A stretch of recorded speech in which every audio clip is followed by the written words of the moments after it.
Let us start with something measurable about our ego. And even before that, let us recalibrate in our mind the conventional definition of what is ego so that we are on the same page before we proceed. So, ego is present when your basic sense of presence, your identity, or simply the feeling of I am, it becomes entangled with the roles you play. And when those roles are taken as absolute, they form a mistaken idea of who you are. And it creates a sense of separation, leading to suffering and sometimes even short lived happiness when the expectations of a role are met. But it will never lead to the foundational peace we constantly seek. So, coming back to what we can measure, when researchers place experienced meditators or participants in guided psychedelic therapy inside an fMRI scanner, there is a consistent pattern that can be seen. The activity of the default mode network decreases.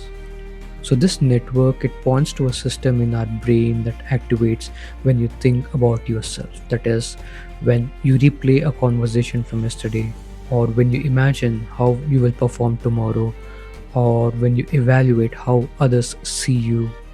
So this default mode network is involved in something known as the autobiographical memory, simply meaning that your story of the past is more dominant.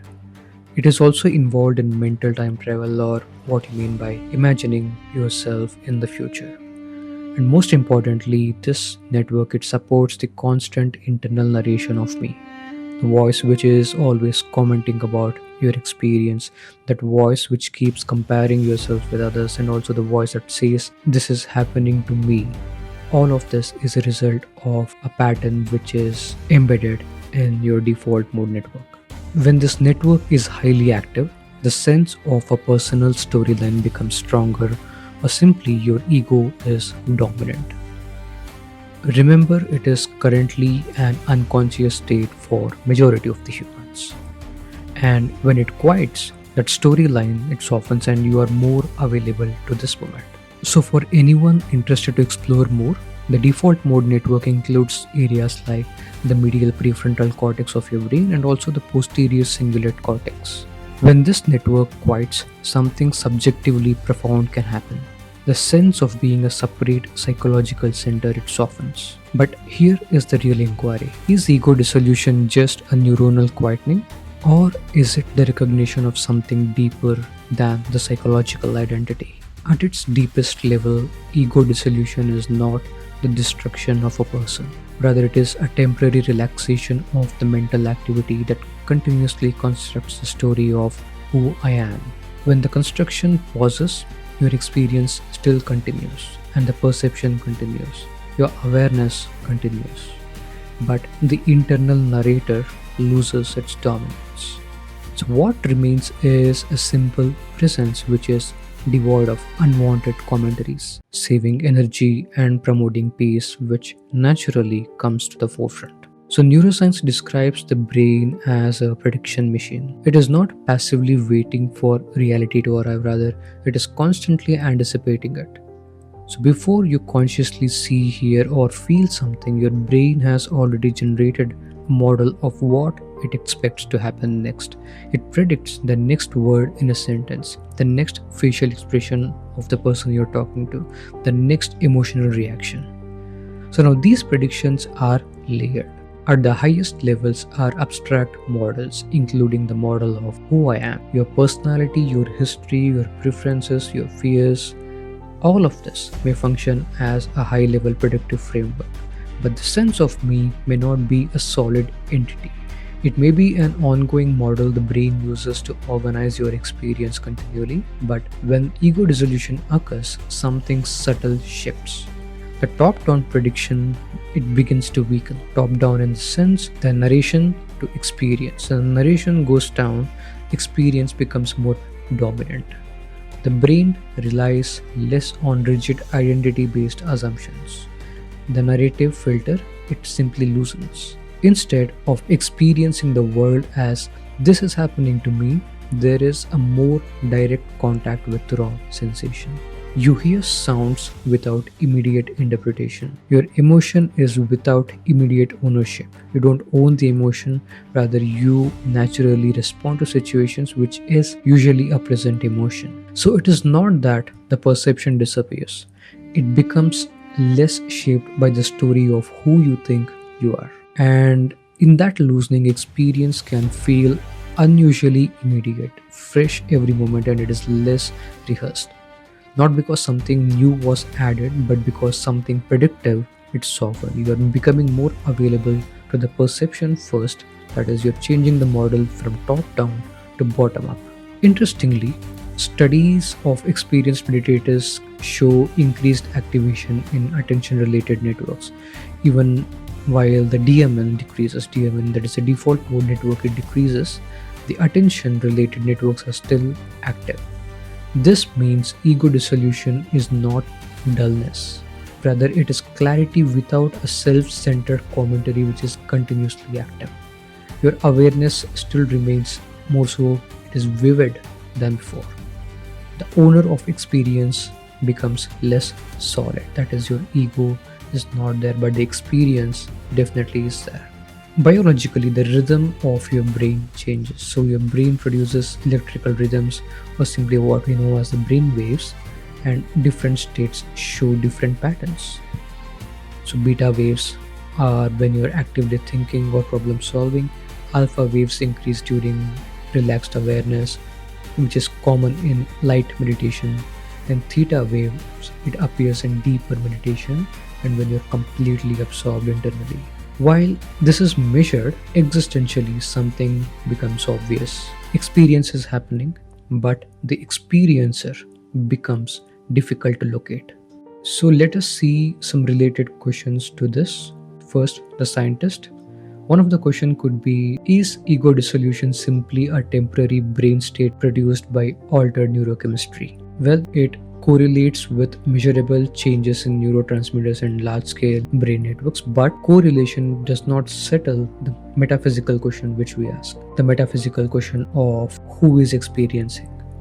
Brain activity does change. It is a reflection of the experience. The internal experience, it does reflect in your brain, and vice versa is also true. An intervention with the brain will lead to a changed experience, subjective experience. So yes, brain activity changes, that is clear. Whether consciousness is produced by the brain or revealed through altered activity, it remains philosophically open for the society at this point largely to explore more. Second question can be, could repeated ego dissolution destabilize identity and functioning? Here context is important. Structured meditation in therapeutic environments, they show long-term improvements in well-being when integration is supported. So without a proper grounding, destabilization may produce confusion. So stability and the insight you gain in meditation, they must go together. And now questions asked by spiritual seekers, one of them is, if the ego dissolves, who is realizing this dissolution? Observation continues without narrative center. Awareness does not require a story about itself to function. So when examined directly, experiencing is already present before the thought of me appears. So awareness is anyway there. Who realizes is that presence, which is always there, like the screen of the movie, it's always there. The screen itself is realizing that the character is being played on it. And another question of a spiritual seeker can be, so is awakening permanent ego death? In practical life, identity does come back. You still use your name, the unique form, your body. For practical reasons, the name does exist to point to you. You still navigate roles. So what is changing is the rigidity you have with the identity. But identity becomes functional rather than absolute. The brain continues narrative activity, but it is recognized as a process and not the essence of who you are. Alright, so let's explore this directly. We will do a short practice now. Sit comfortably. Let the spine be upright but relaxed. Close your eyes. Notice the most distant sound you can hear now. Do not label it, just the raw vibration of sounds. Observe it at a distance, wherever it is.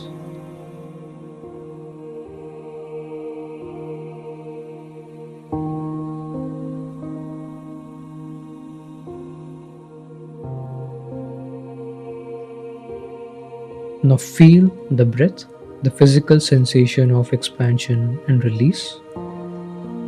And at the tip of your nostrils, there is a change in temperature when you inhale and exhale. Observe if it is cold or warm.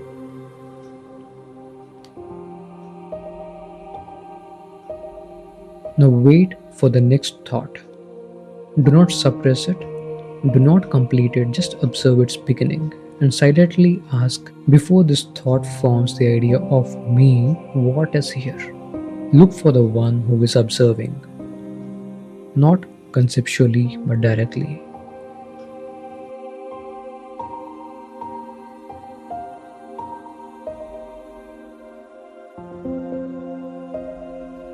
Can you find a boundary where awareness ends and experience begins? Stay with that question without answering it verbally.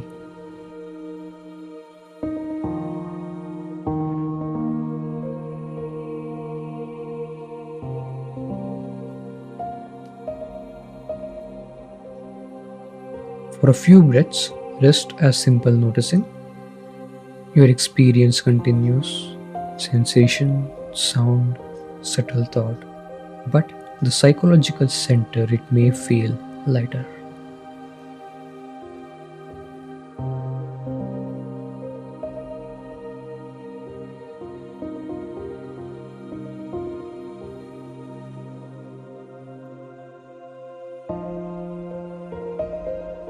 That small shift is what brain scans describe as reduced default mode network activity. Neuroscience measures the pattern. Observation reveals the immediacy. Remember, awakening is not about losing yourself. It is seeing that the self which you thought you were was just a bundle of thoughts and ideas. The capital S self was always present in the background, witnessing everything as awareness. You can call it any name you want, it simply is there.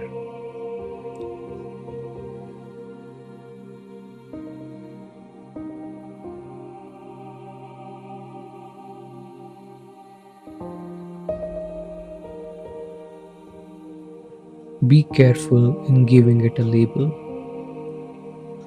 Even after you give it a label, let it be extremely clear for you that who you are is the labelless space in which all of your experience takes place.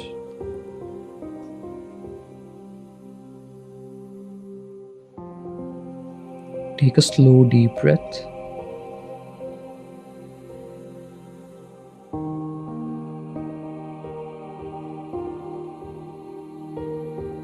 And you can open your eyes slowly.